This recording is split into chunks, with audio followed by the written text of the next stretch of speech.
waktu selama ta'aruf tuh aku ngebahas apa aja sih ke calon suami aku supaya aku bisa jauh lebih mengenal dia. Bisa kita lihat akhlak itu dari sini teman-teman. Bagaimana dia memperlakukan ibunya, maka itulah gambaran dia memperlakukan perempuan. Nanti di sini perempuannya berarti kita sebagai calon istrinya gitu. Apa sih yang biasanya dia lakukan ketika dia lagi emosi gitu. Ini juga salah satu indikasi seseorang tuh udah dewasa atau belum kayak gitu. Dan nauzubillahnya kalau misalnya pengendalian emosinya kurang baik, itu kan nauzubillahnya kita nggak mau sampai kejadian nauzubillah ada kejadian kayak KDRT dan lain sebagainya gitu. Berapa waktu dia sholat di masjid, itu yang aku tanya. Karena kan sebenarnya kalau laki-laki benar-benar sangat dianjurkan untuk sholat apalagi 5 waktu di masjid gitu teman-teman. Nah, sebenarnya ini juga salah satu indikasi bahwa seseorang itu punya agama yang cukup baik karena dia mencoba untuk selalu terpaut dengan masjid. Assalamualaikum warahmatullahi wabarakatuh. Welcome back to Nadas channel yang membahas terkait dengan Islamic self development dan Islamic life journey. So ikutin terus ya channelku. Jangan lupa di like, komen, dan juga subscribe. Ya teman-teman, hari ini aku mau lanjutin tentang video sebelumnya. Kalau sebelumnya aku udah ngebahas terutama sama suami tentang gimana sih proses step by stepnya aku ngejalanin ta'aruf. Nah kali ini aku pengen breakdown kira-kira waktu selama ta'aruf tuh aku ngebahas apa aja sih atau nanya apa aja ke calon suami aku supaya aku bisa jauh lebih mengenal dia. Nah kali ini aku akan breakdown. Oke, jadi aku mau disclaimer dulu di awal, seperti yang kemarin udah dibahas juga. Jadi ta'aruf itu kita udah fokus untuk masuk ke jenjang pernikahan, jadi jenjang serius. So, saat kita melakukan ta'aruf, pertanyaan-pertanyaan pun akan banyak yang berbobot. Kalau bahasa sekarang tuh kayak bener-bener daging banget gitu loh teman-teman. Jadi udah nggak kayak hahihi dan lain sebagainya, tapi memang kita persiapin untuk masa depan, untuk ngejalanin bahtera rumah tangga selanjutnya seperti itu. Ya, perlu diketahui juga teman-teman, kalau pertanyaan itu bukan cuman aku ajuin ke calon pasanganku, tapi aku juga coba seperti yang aku ceritain, aku coba make sure ke orang-orang sekitarnya, entah itu orang tuanya, keluarganya, sepupunya misalnya, temennya, sahabatnya, bahkan teman kantor dan seterusnya gitu. Jadi itu bukan cuma terpaku pada pertanyaan kepada calon, tapi juga kepada orang-orang sekitarnya. Oke, jadi mungkin aku mulai dari yang common dulu teman-teman. Sebenarnya yang common ini bisa teman-teman coba explore terkait dengan CV dari ikhwan atau laki-laki yang teman-teman sedang jalani prosesnya ta'aruf sama dia gitu. Jadi silahkan yang common ditanyain gitu ya, terkait dengan alamatnya biasanya udah tercantum. Pokoknya yang common terkait profilnya teman-teman explore. Nah, mungkin aku nambahin sedikit aja yang common gitu. Biasanya aku nanya terkait dengan yang common itu tuh kayak gimana sih gambaran keluarganya dia. Terus apakah setelah menikah itu masih memiliki tanggungan? Kalau iya siapa aja? Dan aku juga nanya kayak gimana sih peran dia dalam di rumah sebagai seorang anak tuh kayak gimana, ngapain aja biasanya gitu. Nah, di sini aku coba ngegali itu karena aku juga pengen tahu dia tuh sebenarnya dari background keluarga yang seperti apa. Karena kalau misalnya di CV kan paling digambarnya sedikit. Nah, aku pengen bisa dideskripsiin lagi. Terus juga aku nanya tanggungan kenapa? Karena ini juga penting gitu. Dimana kalau misalnya kita itu ibaratnya sudah berumah tangga kan itu juga jadi salah satu topik gitu ya teman-teman. Dan itu juga nanti akan nyambung ke yang namanya finansial gitu. Terus kalau misalnya peran di rumah sebagai anak itu aku pengen tahu dia tuh sebenarnya punya peranan khusus nggak sih di rumah. Karena kalau misalnya dari situ sebenarnya kita bisa ngelihat gitu sebenarnya karakter aslinya seperti apa gitu. Itu kalau misalnya tentang gambaran profilnya gitu. Nah terus juga aku juga nanya terkait dengan pandangan tentang pernikahan. Jadi kalau misalnya pandangan tentang pernikahan itu aku fokusin di sini karena pengen kayak nyamain visi kita dalam menikah itu sebenarnya mirip nggak atau sama nggak gitu. Jangan-jangan ada hal lain yang dia pengenin gitu dari sebuah pernikahan gitu. Jadi aku pengen tahu juga POV-nya seperti apa gitu.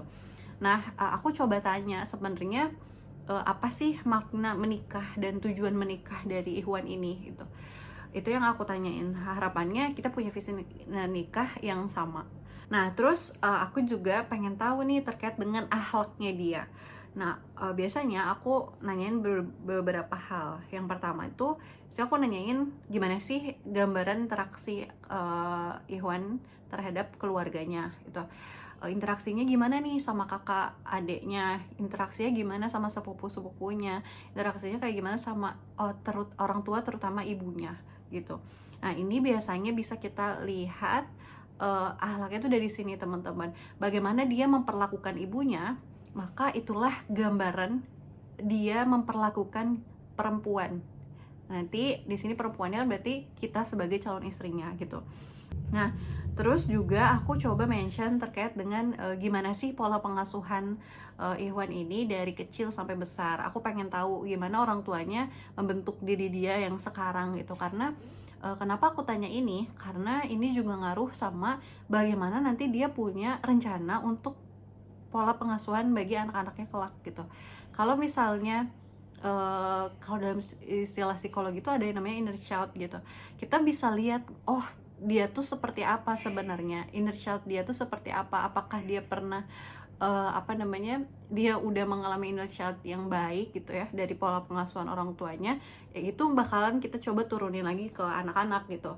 Tapi kalau misalnya nauzubillah punya pola pengasuhan yang terbalik gitu ya, yang dalam tanda kutip justru negatif, maka itu yang kita rencanakan ke depannya gitu ya, harapannya buat kita bikin rencana ke depannya supaya apa? Supaya nggak kejadian lagi gitu, nggak keulang lagi pola pengasuhan yang seperti itu gitu. Nah, terus aku juga coba tanya apa sih yang biasanya dia lakukan ketika dia lagi emosi gitu. Nah, ini juga aku coba tanyakan kenapa, karena aku pengen tahu gimana sih cara dia untuk menyadari kalau dia lagi emosi, gimana cara dia juga untuk menyadari untuk melakukan pengelolaan emosi itu gitu, dan kayak gimana impactnya terhadap orang-orang sekitar situ. Karena terkait dengan pengelolaan emosi ini juga salah satu indikasi seseorang tuh udah dewasa atau belum kayak gitu. Dan nauzubillahnya kalau misalnya pengendalian emosinya kurang baik, itu kan nauzubillahnya kita nggak mau sampai kejadian, nauzubillah ada kejadian kayak KDRT dan lain sebagainya gitu teman-teman gitu. Nah, itu terkait dengan akhlak. Aku duluin akhlak itu teman-teman dibandingkan dengan agama. Nanti aku bakal bahas di konten yang lain ya. Nah selanjutnya terkait dengan agama. Terkait dengan agama ini aku pengen dia jelasin. Yang pertama tuh terkait dengan gimana sih pemahaman dia tentang tentang agama Islam gitu. Aku pengen tahu sejauh mana dia mengenal agama Islam itu sendiri gitu. Pengen dijelasin. Kemudian aku juga coba cari tanda atau sign dari kayak gimana sih sebenarnya gambaran agamanya dia dari sholat gitu. Aku coba tanya gimana gambaran sholat wajibnya dia dan dilakukan di mana gitu. Berapa waktu dia sholat di masjid, itu yang aku tanya. Karena kan sebenarnya kalau laki-laki bener-bener sangat dianjurkan untuk sholat apalagi 5 waktu di masjid gitu teman-teman. Nah, aku pengen tahu dia itu sholat di masjidnya berapa kali dalam satu hari kayak gitu. Nah, terus juga kenapa aku tanya ini, karena sebenarnya ini juga salah satu indikasi bahwa seseorang itu punya agama yang cukup baik, karena dia mencoba untuk selalu terpaut dengan masjid kayak gitu. Itu juga salah satu sign yang menurut aku bisa jadikan patokan kalau agamanya cukup baik kayak gitu. Terus aku tanya juga sebenarnya dia tuh ikut gak sih liko atau tarbiyah. Jadi dia ikutan kayak halakoh atau misalnya kajian-kajian yang memang rutin gitu. Kalau misalnya iya, di mana? Dan kalau misalnya enggak, apakah dia berkenan atau bersedia untuk ikutan gitu. Karena kenapa aku masih nyantumin itu, karena menurutku willingness untuk belajar juga penting gitu teman-teman. Itu sih. Kalau misalnya teman-teman masih punya kriteria sendiri. Kalau aku pengen yang minimal tuh dia ada kajian rutin gitu, meskipun gak ikut halakoh tertentu, saya kajian umum besar gitu, it's okay, tapi asal punya willingness untuk ikutan tarbiyah atau liko, halakoh dan lain sebagainya gitu. Nah, terus aku juga pengen tahu terkait, aku gali juga terkait dengan gimana sih interaksi dia dengan Al-Quran. Jadi sehari-harinya dia itu misalnya baca Al-Quran, atau misalnya ngehafalin Al-Quran kapan, atau dia mentadaburi Al-Quran, atau dia belajar tafsir dan lain sebagainya, itu juga coba aku tanyain kayak gitu. Nah, terus aku juga tanya selain gimana interaksi dia udah hafal berapa juz gitu. Dan selain itu bukan cuman yang sekarang aja ya, present aja, tapi aku juga pengen tahu selain yang sekarang tuh rencana masa depan kamu tuh kira-kira kayak gimana untuk ngehafalin Quran, apakah ada target-target tertentu gitu. Dan insya Allah bisa kita lakuin bareng-bareng gitu, bareng sama pasangan nanti kayak gitu. Nah, terus aku juga tanya kayak gimana sih kegiatan dia sehari-hari, atau lebih tepatnya amalan yaumiyah. Jadi amalan harian dia setiap hari itu apa aja, dari mulai bangun tidur sampai tidur lagi. Aku tanya weekday, selama weekday dia ngapain aja, itu aku tanyain, termasuk juga selama weekend gitu. Karena di sini juga ngasih gambaran ke kita kalau dia tuh sebenarnya tipikal orang yang memanfaatkan waktu dengan baik, atau justru sebaliknya gitu. Dan juga ini juga salah satu indikasi apakah dia itu terlalaikan oleh waktu atau enggak gitu teman-teman. Karena kan kalau weekend juga kita bisa lihat ya, apakah weekend dia tetap produktif atau bener-bener kosong gitu aja gitu, terlewat kayak gitu aja gitu. Itu yang aku lihat. Terus udah gitu aku juga tanya, kalau misalnya iman orang tuh kan naik turun gitu ya teman-teman. Nah, it's okay gitu, semua orang punya waktunya tersendiri kapannya imannya naik, kapan imannya turun gitu. Nah, yang aku tanyain, kalau misalnya lagi futur atau lagi lemah iman, apa yang dilakuin kayak gitu. Nah, terus aku tanya juga, ini menurut aku cukup penting teman-teman, terkait dengan kita nyamain pemahaman agama kita sama calon kita, yaitu kita tanyain siapa saja ustadz yang sering dia dengar gitu. Nah, ini juga sebenarnya ini yang bisa salah satu yang bisa ngebuat kita tuh paham gitu, bahwa kita tuh sebenarnya sepemahaman sama dia atau tidak, seperti itu. Jadi bukan maksudnya mengkotak-kotakan ustadz juga, tapi kan jadi tergambar gitu ya teman-teman, dia tuh sering dengerinnya ustadz siapa kayak gitu. Itu terkait dengan agama. Nah, itu ya teman-teman.